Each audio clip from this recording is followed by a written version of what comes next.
Today, mental distress and psychological difficulties are regarded as diseases that are part of medicine and can be treated. However, history shows this was not always the case. Attitudes toward individuals with mental disorders were often shaped by fear, ignorance, and prejudice.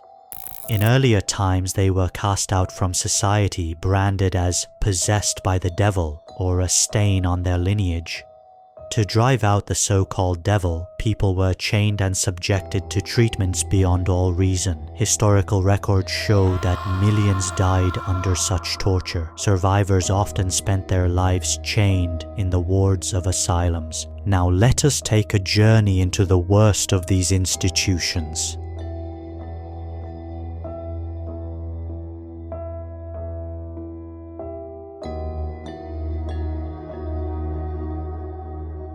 By the late 1800s, a controversial idea had taken hold: eugenics. Supporters believed that people with mental or physical disabilities had no place in society. They thought these individuals should be isolated and prevented from reproducing. One such institution was the Pennhurst State School and Hospital, opened in 1903 in the United States. Inside, unimaginable horrors took place. Children were left in basements surrounded by filth, crying and moaning. At Pennhurst, which was overcrowded beyond capacity, children up to 5 years old were never allowed to walk and remained in iron-barred beds. Patients were constantly subjected to abuse, violence, and sterilization. In 1968, journalist Bill Baldini's hidden camera documentary Suffer the Little Children exposed Pennhurst's cruelty to the American public. The shocking footage brought the horrors into the light, and after repeated lawsuits, the hospital was eventually closed.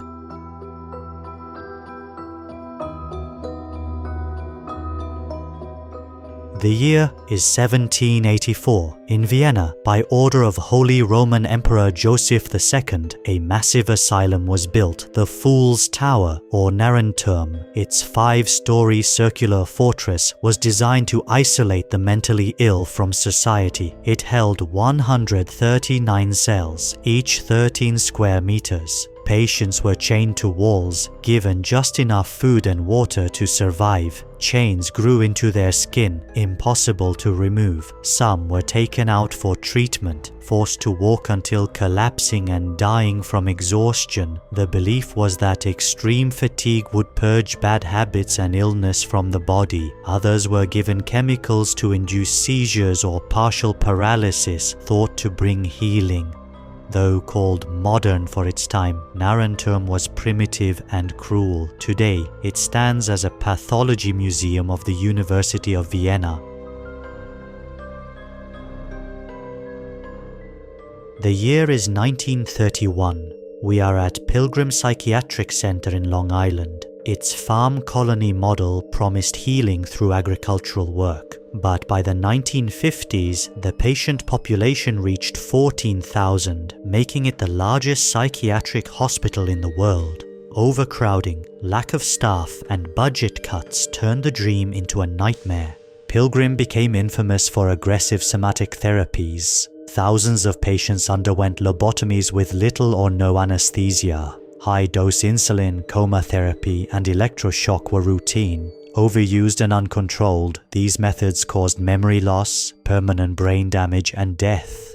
Photographs by Alfred Eisenstadt in the 1940s exposed Pilgrim's massive, overcrowded, and bleak wards. By the late 1950s, with the rise of antipsychotic drugs and community-based care, Pilgrim's population shrank. The hospital officially closed in 1996, leaving much of it abandoned.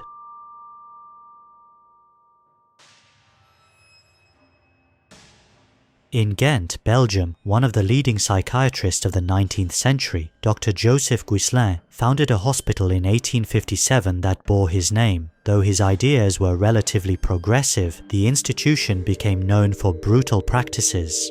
Guislain believed mental illness had a physical cause, so treatments targeted the body. Patients were drilled in the skull, submerged in freezing water, strapped into wooden spinning cabins for hours, and clamped with vices. Locked cradles, designed to restrict all movement, were common. Most patients either died or suffered grave injuries. As death rates rose, the hospital was eventually closed. Today, it serves as a museum.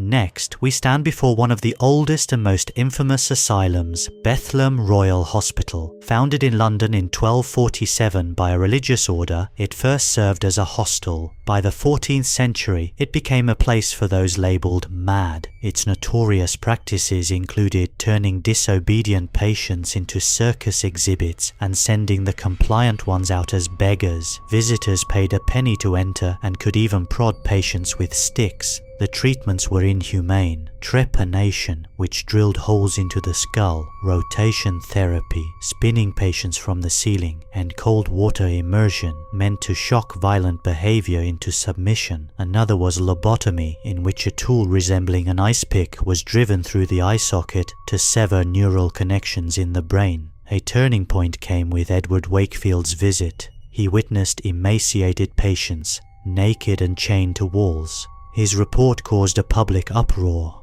The hospital administration was overthrown, and by the 19th century, more humane methods began. Brian Crowther, held responsible for the brutality, was himself forced into a straitjacket. Later, during subway construction near Bethlem, excavations uncovered around 3,000 skeletons showing signs of torture, gruesome evidence of its dark past. Who were truly insane? The patients, or those who inflicted such tortures. For more videos like this, don't forget to like the video and subscribe to my channel. I'm SIMURG. See you in the next video.